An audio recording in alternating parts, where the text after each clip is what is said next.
Как проходить прибой в серфинге с большой доской? Этот вопрос задавал себе практически каждый серфер, загребая на лайнап и видя перед собой падающую волну. В голове сразу начинают прокручиваться перевороты доски, кувырки под водой, ситуация, когда тебя сносит к берегу, а потом уставшие руки, в которых уже не осталось сил, чтобы разгрестись на волну. Ну, такое себе удовольствие.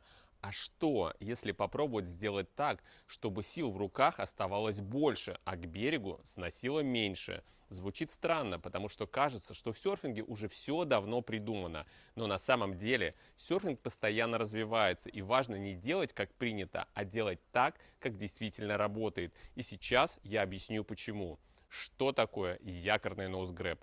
Если коротко, то это когда серфер спрыгивает с доски перпендикулярно волне, слегка притапливает нос, отводит назад ногу с лишом, и волна проходит сверху, минимально стягивая серфера и его доску к берегу. Якорный ноузгрэб – это мой авторский метод прохождения закрывающихся волн и пены на большой доске, разработанный и используемый мной в тренировочной практике. Я предлагаю использовать этот метод как основную альтернативу эскимо-роллу, потому что, во-первых, он проще, во-вторых, требует меньше сил, и в-третьих, значительно снижает снос к берегу, а значит, вам нужно меньше грести. Откуда взялось это движение? Этот способ прохождения прибоя я не придумывал специально. Он появился из моей профессиональной практики, из наблюдений за тем, насколько сильно пена сносит серферов с большими объемными досками и сколько сил у них потом уходит, чтобы вернуться обратно на лайнап. Свою роль сыграло и наблюдение за тем, как ведет себя лодка, стоящая на якоре, даже во время сильного течения. Благодаря этому я нашел способ, как не тратить силы на перевороты доски и практически не терять позицию. Так сформировалась техника, которую я называю якорный ноузгрэб. Это комбинированный метод, который может заменить эскимо-ролл и помочь серферам ловить больше волн и меньше уставать. Почему этот способ эффективнее остальных? Эффективность якорного ноузгрэба в более простой механике. Когда волна ломается, верхние слои воды движутся к берегу сильнее всего, а нижние заметно слабее. Поэтому, когда серфер во время якорного ноузгрэба уходит глубже и образует с доской Г-образную систему, он попадает в более медленный поток и испытывает меньший снос. Во время эскимо-ролла серфер остается близко к поверхности и параллельно доске, полностью попадая в зону самого сильного прибрежного потока. Вы, наверное, знаете, что главный плюс большой доски – это стабильность и возможность ловить даже небольшие волны. Но у большой доски есть и главный минус. Когда такую доску накрывает волна, серфера сносит гораздо дальше, чем на досках меньшего объема. Это просто физика. Больший объем доски в этот момент начинает работать против вас и тащит к берегу вместе с пеной. При эскимо-ролле серферу нужно сначала перевернуть залипающую доску плавниками вверх, потом держаться за нее, пока пена несет его вместе с ней к берегу, затем перевернуть обратно эту доску и уже после всего этого залезть на нее и снова начать грести. А если идет еще одна волна, все начинается заново. Это похоже на кукушку в часах или кота, который не может решить, заходить ему в дверь или нет. Очень сомнительное удовольствие, особенно для ваших рук.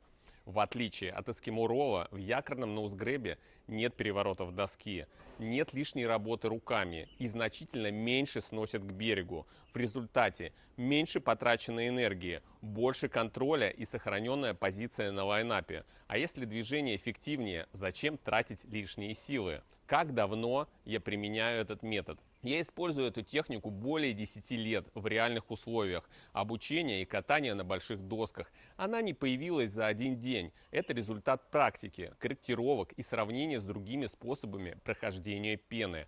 Со временем ее использования я увидел, что ученики быстрее возвращаются на лайнап, меньше устают и реже теряют доску и позицию. Это важно и с точки зрения безопасности. Серфер должен контролировать свою доску, чтобы она не представляла опасности для других. Именно поэтому я использую ноузгрэб как базовую альтернативу эскимо-роллу. И только спустя годы тестирования решил поделиться этой техникой с широкой аудиторией. Как правильно делать якорный ноузгрэб? Проще всего выполнять ноузгрэб на досках с достаточно широким носом.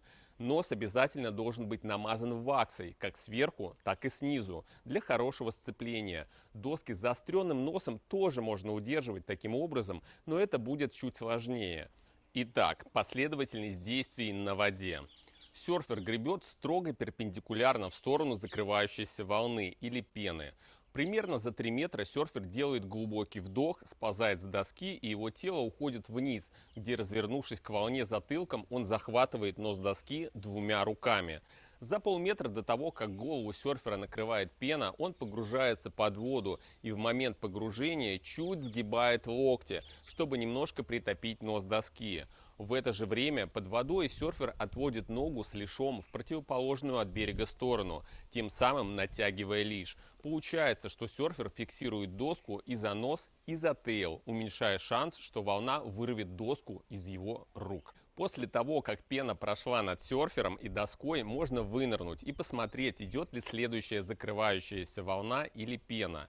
Если волна на подходе, делаем вдох и, продолжая держаться за нос, ныряем, действуя по прежней схеме. Если путь свободен, то забираемся на доску и спокойно загребаем на лайнап через канал. Какие могут быть ошибки в выполнении этой техники? Слишком ранний соскок с доски, то есть за 5 метров и более. Тогда доска теряет импульс и вас с ней сносит сильнее. Недостаточное притапливание носа. Если нос остается над поверхностью и не притапливается, пена сработает против площади доски, и ее просто вырвет у вас из рук или сильнее снесет с ней к берегу. Серфер держит доску не перпендикулярно, а параллельно пене. Тут доску также вырвет из рук. Тело остается слишком близко к доске, как во время эскимо-ролла. В этом случае серфер снова становится параллелен пене и теряет эффект якоря, значит, его сносит больше. Попытка делать это в неподходящих условиях. Эта техника предназначена для небольших и средних волн, а также больших досок. Запомните, якорный ноузгрэб – это не замена всем техникам, а более эффективный инструмент там, где эскимо-ролл тратит лишние силы. Если вы сейчас на океане или море, попробуйте применить ноузгрэб уже сегодня и поделитесь своими ощущениями после нескольких сессий в комментариях или в личных сообщениях. Всем хороших волн, осознанного серфинга и прогресса. С вами был Сергей Мысовский. Алоха!